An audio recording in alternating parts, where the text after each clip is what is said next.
20 pa lang ang projects na na-identify na ghost out of a possible universe of 8,000 flood control projects. Tama po ba yun, Mr. President? Tama po. Pwede po bang pakukwenta natin sa mga engineers ng DPWH ratio and proportion lamang po para matansya natin ilan ba talaga ang flood control project sa kabuuan nitong universe para makwenta natin kung magkano talaga ang nawaldas sa pera ng gobyerno.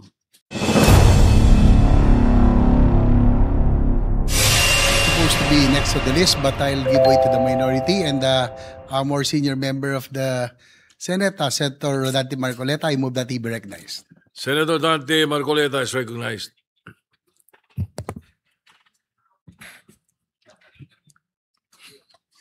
Thank you, Mr. President. Ilang pagtatanong pa po, Mr. President, kung papayagan pa po tayo kahit na medyo lumalalim na po ang gabi.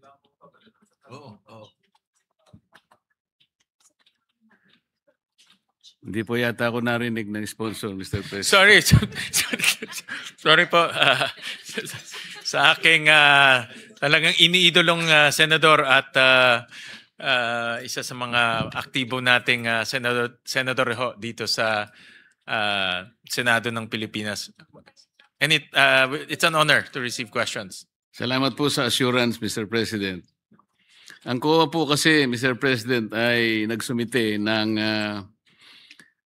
listahan po ng newly uncovered fraudulent flood control projects sa Bulacan, totaling hundreds of millions of pesos in supposed public works that either do not exist or were implemented in entirely different sites.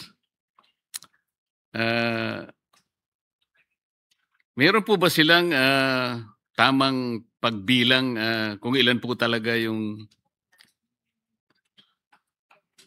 nabilang na ghost projects sa Bulacan, Mr. President?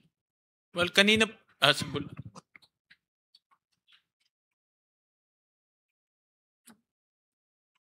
anong proportion?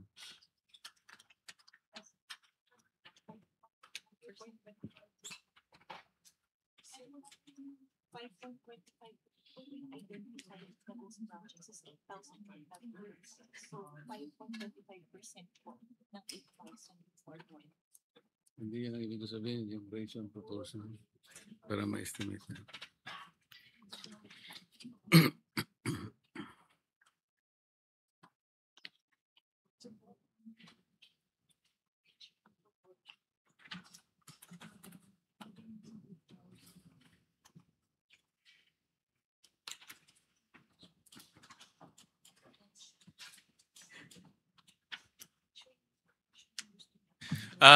Tuloy-tuloy po yung validation ng team sa Bulacan.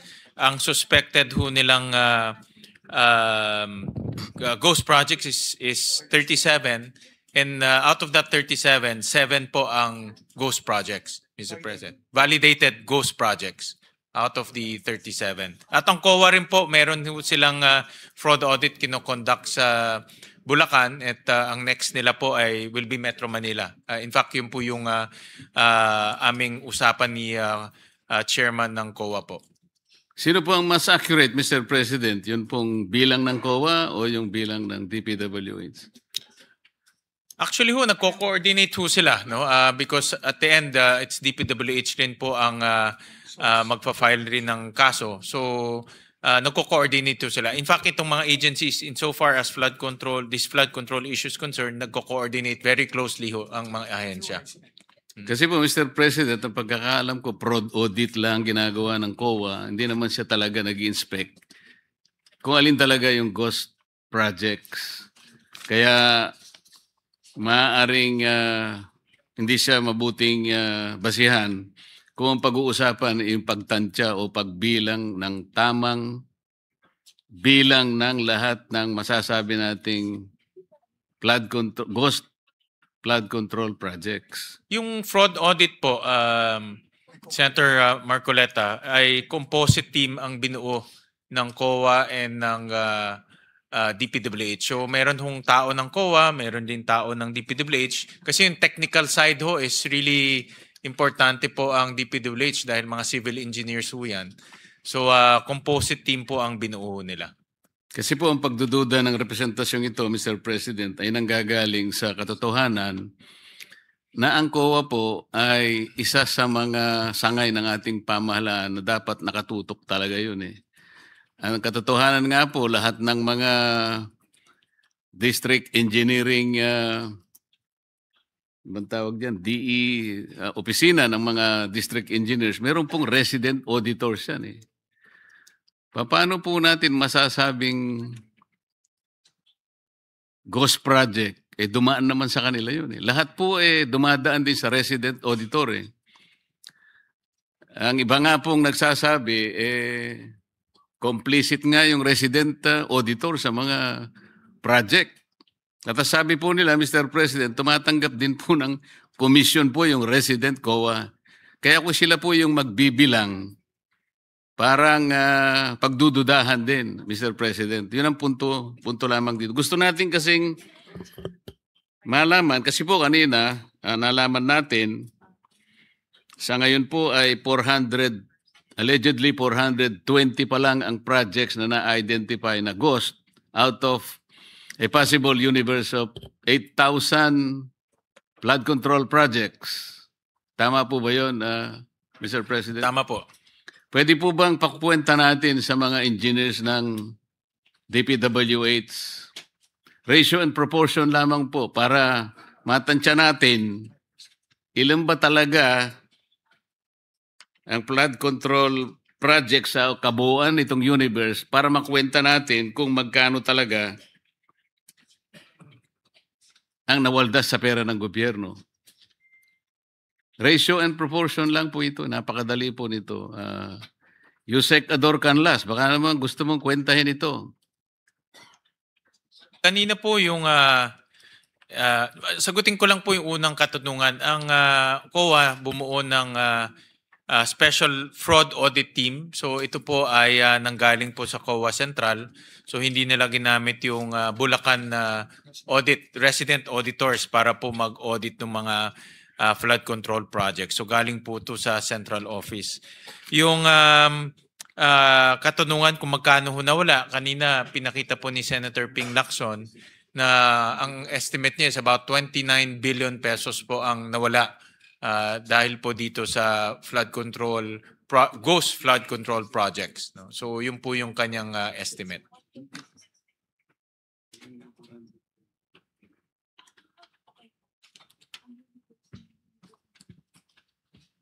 Ano po ang kwenta ninyo, Yusek?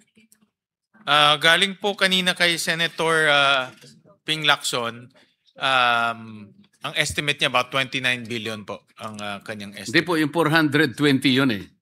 Ang katumbas po ng 420 na so far nakukwenta natin ay 29.75 billion. Tama po. Ngayon po, 8,000 po yung bale pinagkukunan natin ang possible final number of all ghost projects. Kaya sabi ko kay Yusek, pakikwenta mo, 420 divided by 8,000 x over 29.75, bilang po yun?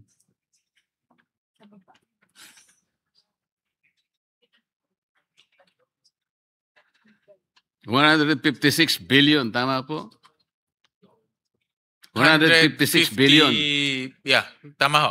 O yan po yung po pwedeng mangyari kung sakasakaling 8,000 lang. Baka umabot naman kasi ng 10,000 po eh. Kaya lalaki at lalaki po. 100, yan ang potential po, 156 billion. Yes, Mr. President. Correct. Kanina po, sa pagtatanong po ng mga naunang kasama natin, Mr. President, ay nasabi yata ng ating secretary na ang DPWH po at saka ang ICI ay nagsama para magrekomenda po ng pagpapile ng plunder and other charges against former President Saldico and former Speaker Martin Romualdez sa opisina ng Ombudsman. At ang pinagbasihan po ninyo, kung tama po ang aking pagkakadinig, Mr. President, ay dalawang bagay. Yung 100 billion worth of government contracts secured by SunWest from 2016 to 2025 at saka yung statement po ni Orly Gutesa. Tama po ba yun, Mr. President? Tama po, Mr. President. Among others, pero tama ho kayo. Ngayon po, Mr. President, narinig ko rin po kanina na si Mr. Saldico ay meron ng warrant of arrest. Tama po. Bakit po si dating speaker wala pa? Wala pa hong kaso sa Sandigan Bayan, Mr. President. So, yung Akala kay ko Zaldi po- ko, ang pagkaalam ko ho, ito yung mga unang kasong ifinal ho sa kanya. Ang alam ko po, isa sa ginamit po na katibayan ng pagsasampa ng kaso ay sworn statement ni Orly Gutesa.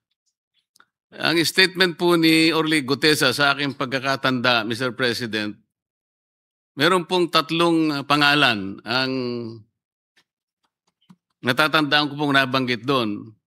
Una, yung pangalan ni Representative Eric Yap. Pangalawa, yung pangalan ng dating Representative Saldico at pangalan ng dating Speaker Martin Romualdez. Ang sabi po ng mga Amerikano, Mr. President, the sauce for the goose is the sauce for the gander. Bakit parang, ba't po hindi nagsabay? Yung kay case po ni Zaldi ko po, ito po yung mga naunang kaso. If you remember po yung inspection ni Secretary Vince at kasama po si Governor Bons Dolor sa Mindoro. Ito po yung naging basehan po ng pag-file ho nila ng case. So- Final ho nila to sa Ombudsman September 29. So mas maaga po itong kasong to. So ito pong pangalawa, Mr. President, itong pinagsamang pagsusulong ng asunto ng DPW at ICI, kasama na po yung dalawa uli, Speaker Martin Romualdez at saka si Saldico. Ito po ay final po ng ICI sa Ombudsman. Andun na po sa Ombudsman ngayon. Yun nga po, kasama ang DPWH. Yes, kasama po. So inaasahan po ba ng DPWH na magkakaroon din po ng issuance ng warrant of arrest dahil isa po ang ginamit po ninyong dokumento ay yung salaysay nga ni Orly Gutesa. Kampante po si Secretary Dizon sa kanilang mga nakalap na ebidensya at may tiwala ho sila sa Ombudsman na magiging masino po sila sa pagtitingin ho dito sa mga ebidensya. Gusto ko rin pong paniwalaan yung sagot ninyo, Mr. President. Kaming salamat po. Thank you. Hindi po ba ninyo ginamit yung kamakailan lang ay pagpapahayag ni Representative Saldico na ipinadaan niya sa kanyang mga video recordings?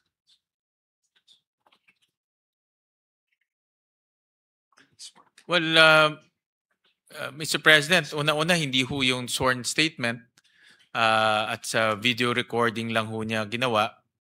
So wala hong saysay ho yung kanyang sworn statement. Wala pong saysay yung kanyang statement, hindi pala siyang sworn. Sorry, Mr. President. Pero, Mr. President, kung inyo pong susuriin yung Republic Act 6770, ito po yung charter ng Ombudsman. Kung tawagin po yung Ombudsman Act of 1989, dito po sa Section 13 ng batas na ito, Mr. President, sinasabi po na the Ombudsman and his deputies as the protectors of the people shall act promptly as complaints filed in any form or manner Hindi po sinasabi rito, Mr. President, na kinakailangan nakanotaryo. Kasi baka mamaya peki na naman ang nakuha niyang notaryo. So kahit na walang notaryo, in any form or manner, sa ibang mga desisyon nga po o aksyon ng ombudsman, kahit na anonymous po yung letter pinapatos po ito po hindi po letter, hindi anonymous letter, siya po ay nagpahayag sa kanyang mismong Facebook page. Hindi po ba ninyo naisip na baka pwede nyo i-fact-check naman? Baka may katotohanan naman. Hindi po natin sinasabing walang katotohanan o may katotohanan. Nasa sa inyo po kung mag-initiate po kayo ng evaluation sa kanyang mga paghahayag. Meron na po ba kayong nagawang ganong aksyon, Mr. President? Mr. President, Senator Marcoleta, ito po ay nasa discretion na po ng ombudsman at sila po ang meron pong kapangyarihan kung gugustuhin ho nilang imbestigahan o i-pursue itong ganitong mga statements. So, nasa kanila na ho yun. Alam nyo, Mr. President, nung isang araw lang nandyan ang ombudsman. Nakalain yung nakalimutan kong itanong yun. Wala pa ho yung video. Wala pa ho yung video. Hindi po, maraming video na yung siya. mga naunang video. Yung mga naunang video, siguro may 3 video na po. Kasi yung mga nilabas niya may pang-4, pang-5. Pero merong unang 3 na Kaya lang nung sabihin ninyo na magkaibigan naman kayo Nawala ngayon sa isip ko na itanong. Mr. President? Baka ano lang ho, baka di lang ho kayo nag-almusal o siguro nga po, dahil sa maaga sa ho gutom kasi, siguro, maaga ho yun maaga. Mr. President, kanina po ay totoo po na parang nakaka-confuse, nakakagambala kung ano nga talaga yung distinction ng CPAG at saka BIP. I may dare to offer an explanation kung inyo pong mga marapatin, Mr. President. Yung BIP po naragdag po doon sa sinasabing mga convergence programs Ito po kasi ay paraan para isatisfy yung Garcia-Mandanas ruling ng Korte Suprema. Kung hindi po ako nagkakamali, ito po ang approach na ginagamit para sa ganoon mailatag po. Para hindi nagko-complain po yung mga local government units. Sapagkat, sa totoo lang, sa ruling po, kailangan may karagdagan silang ira. Ngayon ay tinatawag na nata. Pero sa totoo lang, sa dami po ng devolution na hinihingi naman po, hindi nila talaga mapapanagutan. Tama po, Mr. President? Posible ho yun. Posible. Pero napakarami pong naging modern versions ng pork barrel. Pork barrel was outlawed by the Supreme Court several years back. Pero lumitaw po, mas marami po ngayon. Mabuti po napansin ninyo, ginoong sponsor, Mr. President, at inalis po ninyo yung tikas. Opo, linipat ho natin yan sa DND. Pero dahil po siguro sa pagod ninyo at sa medyo hindi rin po kayo nagalmusal, Your Honor, nakalimutan po ninyo yung katuparan. Ito po yung kalsada tungo sa Paliparan, Rilis at Daungan. Ito po ay proyekto ng DOTR. Ang DOT naman, meron po siyang TRIP. Ito po yung Tourism Road Infrastructure Project Prioritization. Yung DTI naman po, merong roll it. At saka yung nga pong tikas ng Department of National Defense. At nga, dinagdag nga natin po yung Sustainable Infrastructure Projects Alleviating Poverty Gaps, SIPAG. Nakalimutan pa ninyo yung SSP at saka CSSP. Napakarami pong naimbento ng DPWH para lamang po pagbigyan yung napakarami pong mga proponents ng ating infrastructure projects, lalong-lalo na po sa flood control. Sana po, Mr. President, mapasadahan uli ito. Ang una ko pong itatanong tungkol dito, nung malisin po natin ang TICAS, bumalik po ba sa DND o it was entirely wipe out? Bumalik po. Yung buong amount po ay tinransfer sa DND. At mayroon pong dahilan kung bakit ho hindi muna tinransfer yung iba sa ibang mga ahensya. Kagaya po ng Department of Tourism, medyo hindi rin sila kampante na kaya nilang mag-bid out at mag-undertake po ng mga infrastructure projects dahil tourism agency ho sila. Kaya sabi nila baka hindi pa nila kaya this time. Yung Department of Trade, ganun din po. Pero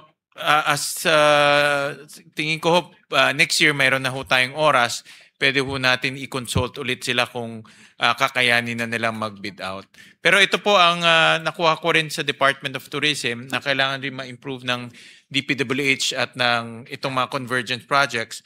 Sabi sa akin po ng kalihim po ng Department of Tourism, marami ho doon sa mga projects ay hindi naman po priority ng Department of Tourism pagdating po sa mga tourism areas. So marami ho doon sa mga project na yun ay kumbaga hindi kinakailangan ng Department of Tourism. So kailangan ma-improve pa yung coordination ng Department of Public Works at DOT hanggat nandiyan pa ho yung mga programa na yun sa Department of Public Works. Mr. President, kanina po ay nabanggit po yung pantulong na basihan ng inyong pagsasampa ng mga asunto sa mga nabanggit kaninang mga pangalan. At kung maring nakikinig si Sergeant Gutesa, parang vindicated na rin po siya sapagkat nagamit yung kanyang pahayag. Ang tanong po, bakit kaya hindi naman ginamit yung sworn statement ng mag-asawang Diskaya? Samantalang doon po ay may nabanggit ding 17 members ng House of Representatives. Yun po ay sworn statement at yun po ay pinanumpaan din sa harap ng Blue Ribbon Committee.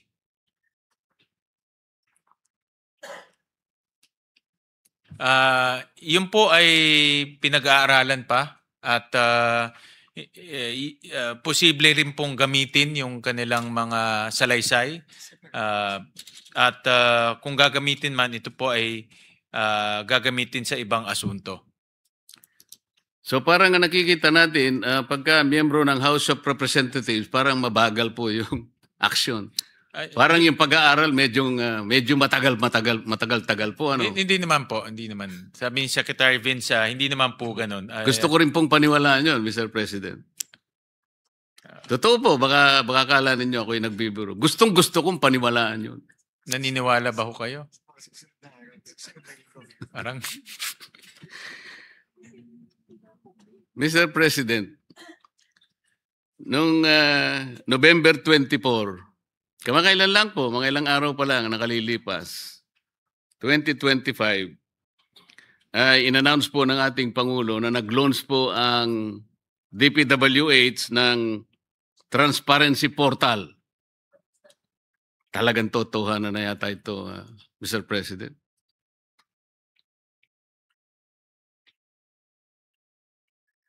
Yung portal po is powered by artificial intelligence. Ang sangayon po sa mga ulat. Tama po ba yun? Tama po. Kanina po pinag-uusapan sa budget ng NTC at saka ng DITC that because of the sophistication of the artificial intelligence being used today, it is also considered as a potent tool for fraud. So paano po natin masasabi na sa paggamit ng artificial intelligence ay hindi po magagamit sa fraud? Baka nga po ito ay magamit na naman sa panliligaw at paglilihis po ng inyong mga natatapos na proyekto.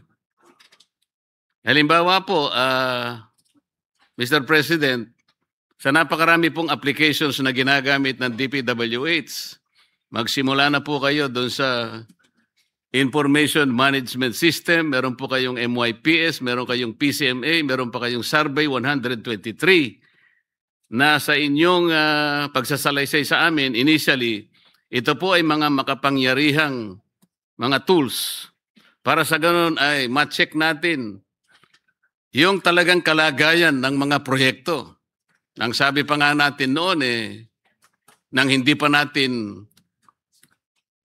nalalaman lahat, ang sabi nga natin geotag and real time. Only to be disappointed later on, Mr. President, na hindi pala totoo yun.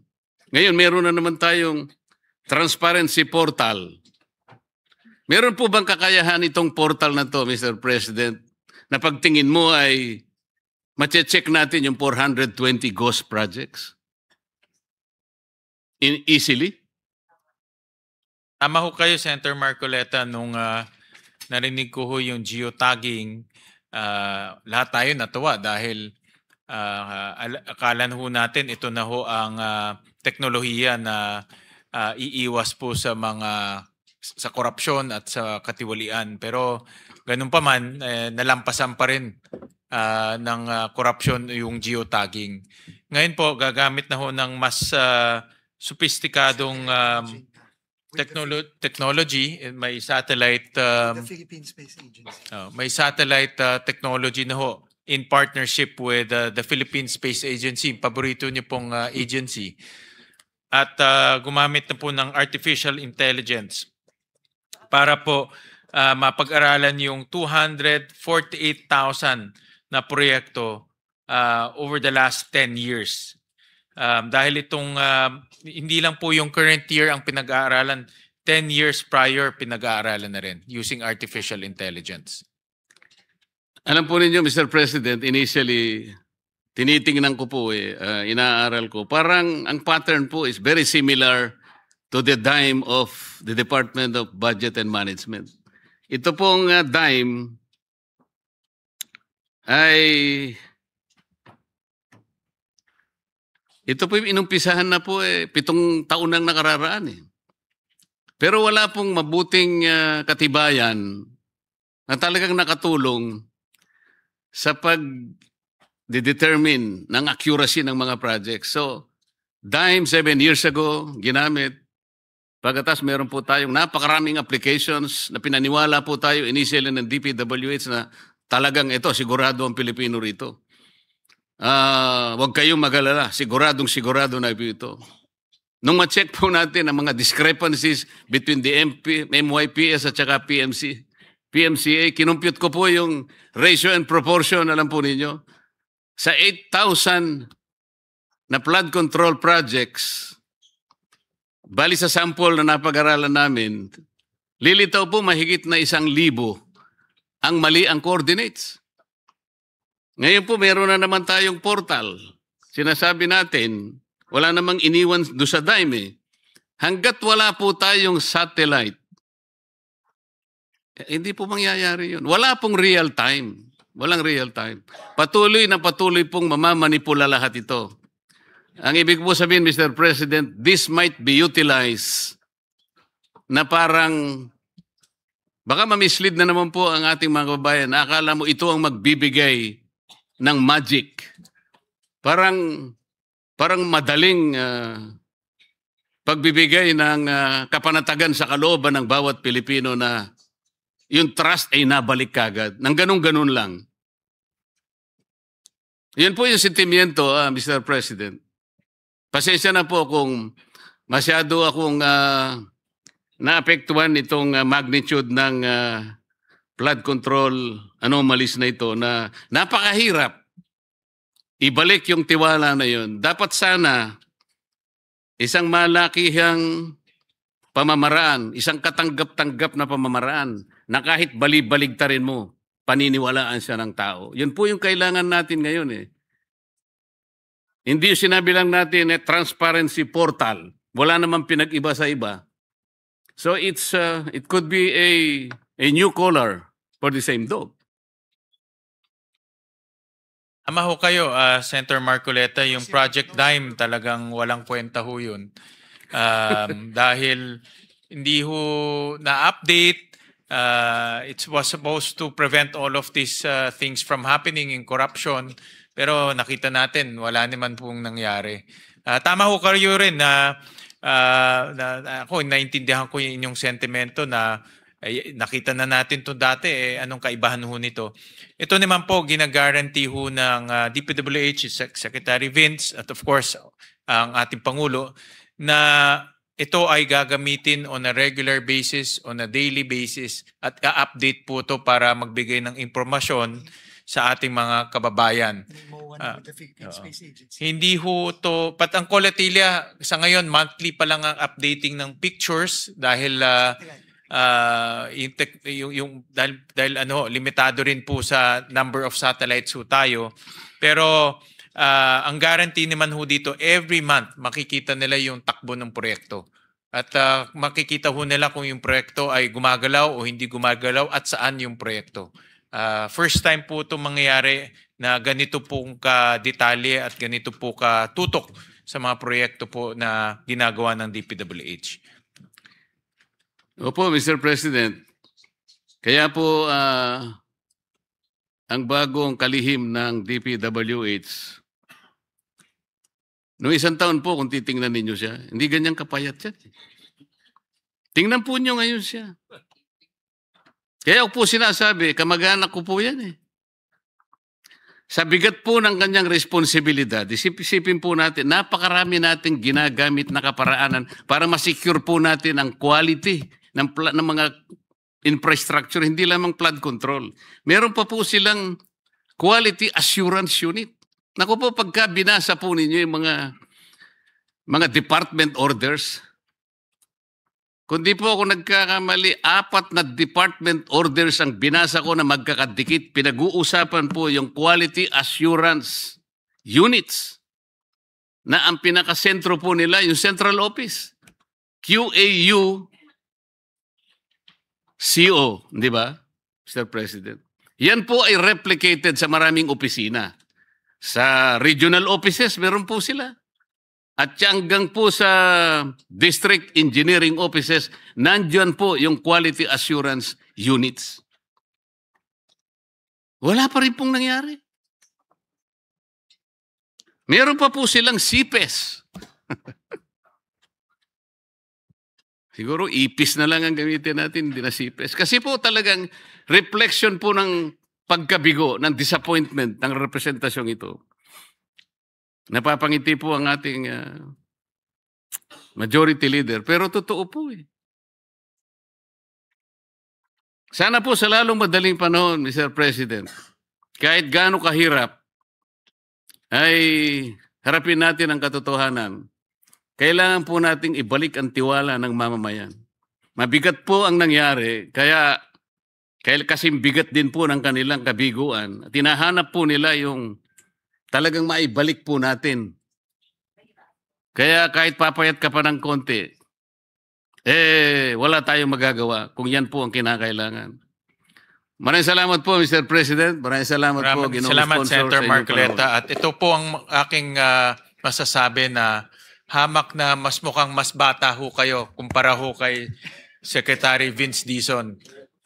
Malayong-malayo na ho yung itsura niya ho kumpara ho sa inyo. Kayo ho parang 30 years younger compared to Secretary Dizon. Maraming salamat po, Senator Marcoleta.